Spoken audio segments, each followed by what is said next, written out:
নমস্কার বন্ধুরা, আজ আপনাদের জন্য নিয়ে এসেছি অরিন্দম চক্রবর্তীর রোমহর্ষক রহস্য গল্প দার্জিলিং মেলের শেষ যাত্রী। গল্পটি যদি আপনাদের ভালো লাগে তাহলে অবশ্যই চ্যানেলটি সাবস্ক্রাইব, ভিডিওটি লাইক ও শেয়ার করবেন। আর আপনার মূল্যবান মতামত জানাতে কমেন্ট করতে ভুলবেন না। গভীর রাত। নিউ জলপাইগুড়ি স্টেশন ছেড়ে শিয়ালদহের উদ্দেশ্যে ছুটে চলেছে দার্জিলিং মেল। জানলার বাইরে ঘন অন্ধকার, মাঝে মাঝে দূরের আলো যেন মুহূর্তের জন্য উঁকি দিয়ে আবার মিলিয়ে যাচ্ছে। কিন্তু সেই রাতের যাত্রাপথেই ঘটে যায় এক অদ্ভুত ও শিহরণ জাগানো ঘটনা। কে সেই রহস্যময় শেষ যাত্রী? কেন তাকে ঘিরে তৈরি হয় আতঙ্ক আর অস্বস্তির আবহ? আর শেষ পর্যন্ত কি সত্যি উন্মোচিত হয় সেই রহস্যের পর্দা, নাকি থেকে যায় আরও কিছু অজানা প্রশ্ন? সেসব জানতে হলে গল্পের শেষ পর্যন্ত আমাদের সঙ্গে থাকুন।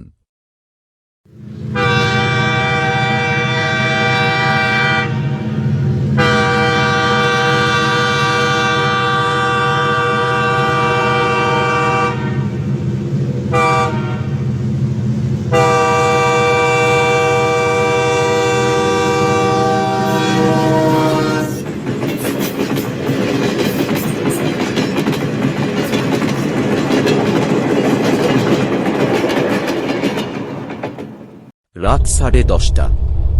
নিউ জলপাইগুড়ি স্টেশনের প্ল্যাটফর্মে তখন কুয়াশার মতো হালকা ধোঁয়া ভেসে বেড়াচ্ছে। দূরে লাল সবুজ সিগন্যালের আলো যেন অন্ধকারকে ছেদ করে দাঁড়িয়ে আছে। ঠিক সেই সময় প্ল্যাটফর্ম নম্বর 1-এ ঢুকে পড়ল দার্জিলিং মেল। সাংবাদিক অরিত্র সেন শিয়ালদহ ফিরছে। উত্তরবঙ্গে একটি প্রতিবেদন তৈরির কাজ শেষ করে সে ফিরছিল কলকাতায়। এসি টুটিয়ারের একটি নিরিবিলি কামরায় তার সিট ছিল। ট্রেন ছাড়ার কয়েক মিনিট আগে সে লক্ষ্য করল একজন বৃদ্ধ লোক ধীরে ধীরে কামরায় উঠে এলেন। সাদা ধুতি, কালো কোট, মাথায় টুপি, হাতে একটি পুরনো চামড়ার সুটকেস। বৃদ্ধ লোকটি অরিত্রর সামনের বার্থে বসে শুধু একবার তাকিয়ে মৃদু হাসলেন। কলকাতা যাচ্ছেন? হ্যাঁ, উত্তর দিল অরিত্র। ভালো, খুব ভালো। লোকটির কণ্ঠস্বর অদ্ভুত রকম ঠান্ডা। ট্রেন ছেড়ে দিল। কিছুক্ষণ পর টিটি এসে টিকিট পরীক্ষা করল। অরিত্র নিজের টিকিট দেখান, কিন্তু আশ্চর্যের বিষয়, বৃদ্ধ লোকটির কাছে কোনো টিকিট দেখতে চাইল না। অরিত্র ভেবেছিল হয়তো আগেই দেখানো হয়েছে। রাত বাড়তে লাগল। ঘড়িতে তখন প্রায় 1টা। হঠাৎ অরিত্রর ঘুম ভেঙে গেল, কারণ সে শুনতে পেল পাশের বার্থ থেকে ফিসফিস করে কেউ কথা বলছে। চোখ খুলে দেখে বৃদ্ধ লোকটি জানালার বাইরে তাকিয়ে কি যেন বলছেন। এত বছর পরেও আমি ফিরতে পারলাম না। অরিত্র উঠে বসল। কিছু বললেন? লোকটি ধীরে ধীরে তার দিকে তাকালেন। চোখ দুটো অস্বাভাবিক ফ্যাকাসে। তুমি কি সাংবাদিক? অরিত্র চমকে উঠল। হ্যাঁ। আপনি জানলেন কিভাবে? বৃদ্ধ হেসে বললেন, তোমার ব্যাগে প্রেস কার্ড ঝুলছে। অরিত্র একটু লজ্জা পেল। তারপর বৃদ্ধ লোকটি বললেন, তাহলে তোমার জন্য একটা গল্প আছে। বাইরে তখন কালো অন্ধকার ছুটে যাচ্ছে। বৃদ্ধ শুরু করলেন, 1994 সালের এক বর্ষার রাতে আমি এই ট্রেনেই উঠেছিলাম। আমার কাছে এমন কিছু তথ্য ছিল যা প্রকাশ পেলে বহু বড় মানুষের মুখোশ খুলে যেত। কিন্তু আমি শিয়ালদহ পৌঁছতে পারিনি। অরিত্র মন দিয়ে শুনছিল।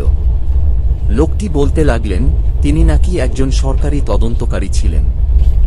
দুর্নীতির একটি বড় চক্রের বিরুদ্ধে প্রমাণ সংগ্রহ করেছিলেন। কিন্তু যাত্রাপথে কেউ তার পিছু নিয়েছিল। রাত 2টার দিকে ট্রেনের মধ্যেই সেই প্রমাণ হারিয়ে যায়। আর তারপর লোকটি হঠাৎ থেমে গেলেন। তারপর কি হয়েছিল জিজ্ঞেস করল অরিত্র। বৃদ্ধ লোকটির ঠোঁটে অদ্ভুত হাসি ফুটল। তারপর আমি মারা যাই। অরিত্র হেসে ফেলল। আপনি নিশ্চয়ই মজা করছেন।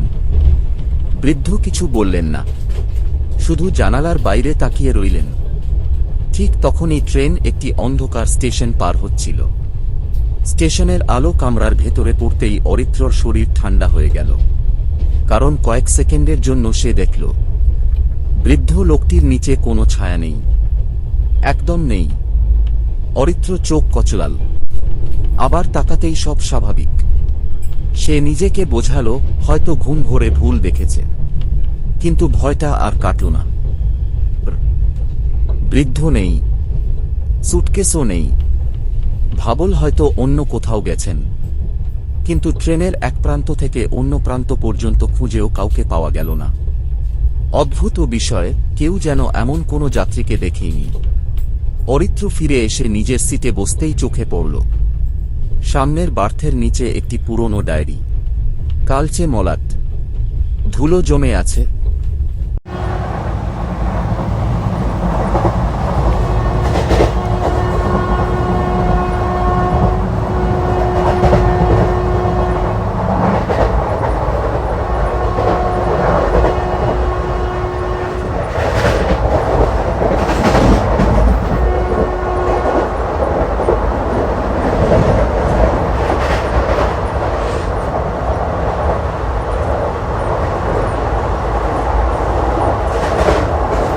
ডায়েরির প্রথম পাতায় লেখা, অমলেন্দু বসু, 15 জুলাই 1994।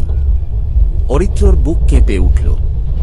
এটাই তো সেই নাম যা বৃদ্ধ বলেছিলেন। পাতা উল্টে সে পড়তে শুরু করল।